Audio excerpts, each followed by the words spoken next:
প্রতিবেশী দেশ বাংলাদেশকে অস্থির করতে গিয়েই কি এবার নিজেরাই জ্বলে পুড়ে ছাই হচ্ছে ভারত? এবার কি ভারত হারাতে বসেছে নিজেদের গুরুত্বপূর্ণ অঞ্চল সেভেন সিস্টার্স? সেখানকার 7 রাজ্য কি ভারতের সাথে থাকবে নাকি আলাদা হবে?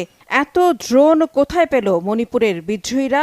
গেল শুক্রবার থেকে নতুন করে আবারও দেশটি মণিপুর রাজ্যে সহিংসতা, হত্যার হামলা শুরুর পর থেকে উঠেছে এমন প্রশ্ন। বিশ্লেষকরা বলছেন, ভারতের অভ্যন্তরীণ সংঘাতের ইতিহাসে এর আগে কখনো এত ব্যাপক পরিমাণে ড্রোন হামলা চালায়নি কোনো বিদ্রোহী গোষ্ঠী। রাষ্ট্রের বিরুদ্ধে এতটা জ্বলে ওঠেনি কখনোই। আগ থেকেই নানা ইস্যুতে জ্বলতে থাকা সেভেন সিস্টার্সের মণিপুর রাজ্য গেল শুক্রবার থেকে নতুন করে আবার অশান্ত অগ্নিগর্ভ হয়ে উঠেছে, তবে এবার আরও ভয়াবহ আকারে। রকেট, ড্রোন আর গ্রেনেড দিয়ে বিভিন্ন জায়গায় হামলা চালিয়েছে কুকি বিদ্রোহীরা। রকেট দিয়ে এর আগে হামলা হলেও এত ড্রোন হামলা এর আগে কখনো হয়নি।